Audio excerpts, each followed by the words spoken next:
2022년 4월 초 결산 5.4억 원이고 주식 분할 효과로 인해서 수익을 달성하고 있는 상태입니다. 마통으로만 수익 5천만 원을 달성하고 있는 상태이며, 마통은 전쟁 시기에 맞추어서 삼성증권은행에서 주로 매입하게 되었습니다. 대출은 2,900만 원이 남아있으며 대출 이자는 3.12%, 1년에 90만 4,800원을 갚아야 하며 한 달 이자만 7만 5,400원입니다. 삼성증권에 있는 계좌는 거의 마통으로 투자한 금액으로 수익은 5천만 원 정도 달성하고 있는 상태이며, 테슬라 본주는 계속 향후 보관할 저희 키움 계좌의 감옥 계좌로서 테슬라를 대부분 가지고 있으며 평가 금액은 4억 8,700 정도 되어 있습니다. 총 손익은 2억 4,900만 원 정도 되어 있으며, 당신의 인생은 어떤 도로를 타고 있는가? 부의 추월 차선에서 나온 내용으로 여기에서 부를 향한 차선은 세 가지로 분류된다.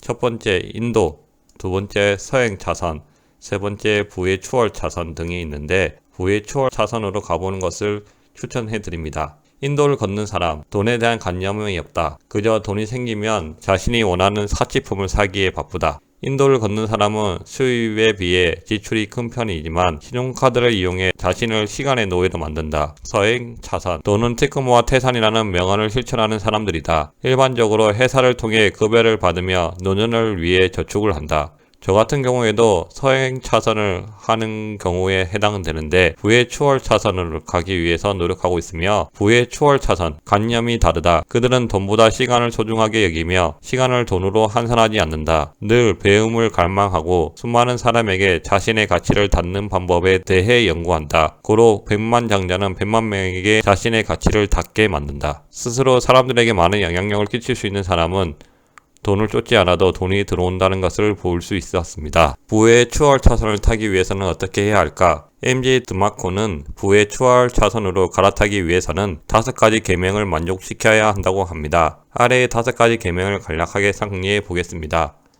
첫 번째 필요, 두 번째 진입, 세 번째 통제, 네 번째 규모, 다섯 번째 시간이 있습니다. 그 5가지를 갖추어야지 부의 추월 차선을 탈 수 있다고 합니다. 첫 번째 필요, MJ 드마코가 가장 중요하게 생각하는 것입니다. 사업을 하는 사람들은 대부분 돈을 쫓고 있다. 돈이 얼마 벌렸는지, 돈을 어떻게 벌어야 하는지, 온전히 포커스는 돈이다. 하지만 여기서는 돈을 쫓지 말라고 한다. 대신 사람들의 필요를 쫓으라고 말을 한다. 필요라는 단어를 머리에 새긴 후 오늘 하루 주변을 둘러보자. 그러면 재밌는 것들이 보일 것이다. 서비스에 불만을 가진 사람들, 상품에 불만을 가진 사람들, 어떤 무언가가 있기를 바라는 사람들, 그 사람들이 전부 사업의 아이템이 된다. 즉 사람들의 필요를 채워주는 것, 그것이 부의 추월 차선의 핵심이다. 사람들의 필요를 채워줄 수 있는 것, 사람들이 원하는 것을 제공할 수 있는 사람이 부의 추월 차선의 핵심이라고 볼 수 있는데요. 저 또한 사람들이 필요로 하는 것이 무엇인지 고민해보고 준비해보도록 하겠습니다. 두 번째 진입, 말 그대로 진입 장벽을 이야기한다. 이것은 쉬운 것이니 짧게 설명을 하고 넘어가겠다. 진입 장벽이 낮으면 수많은 사람들이 진입을 한다. 당연히 성공할 수 있는 확률이 적을 것이다. 그렇다면 남들이 진입하기 어려운 장벽은 이 또한 성공할 수 있는 확률이 적다. 하지만 부를 가지기 위해서는 진입 장벽이 높은 곳으로 뛰어들어야 한다. 그러기 위해서 열정이라는 것이 자신에게 장착이 되어야 한다.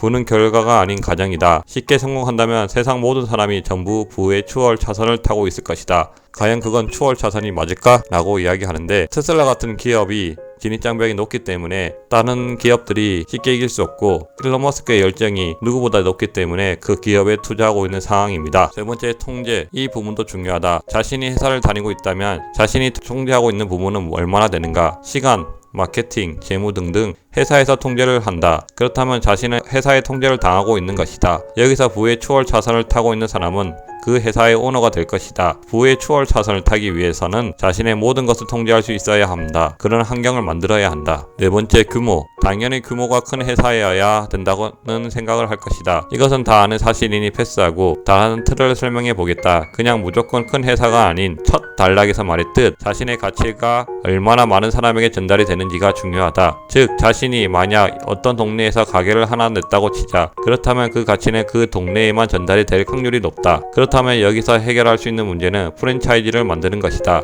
그렇다면 10개의 제품을 판매하던 것이 100개, 1000개로 늘어난다. 스케일이 커져야 한다는 것을 의미한다. 5번째, 사업, 시간. 사업과 시간을 분리해야 한다. 무슨 말인가 싶겠지만 저 말은 당연한 말이다. 당신이 사업을 하기 위해 시간을 계속 투자를 해야 한다면 그것은 사업이 직업이 되어버린다. 부의 추월 차선을 타기 위해서는 시간을 투자하지 않더라도 돈이 들어오는 시스템을 구축해야 한다. 이렇게 이야기하고 있는. 기본적으로 할 수 있다고 생각하는 마인드 자체를 가져야 하며 사람들이 필요하는 것을 알고 시간을 많이 넣지 않아도 알아서 들어올 수 있는 시스템을 만들어야 한다고 말하고 있네요. 규모를 가지고 있어야 하며 진입장벽이 높고 통제할 수 있어야 한다고 하네요. 통제를 받는 것이 아니라 통제를 할 수 있어야 된다. 이렇게 해야지 5가지를 갖춰야지 부의 추월 차선을 갈 수 있다고 이야기하고 있습니다.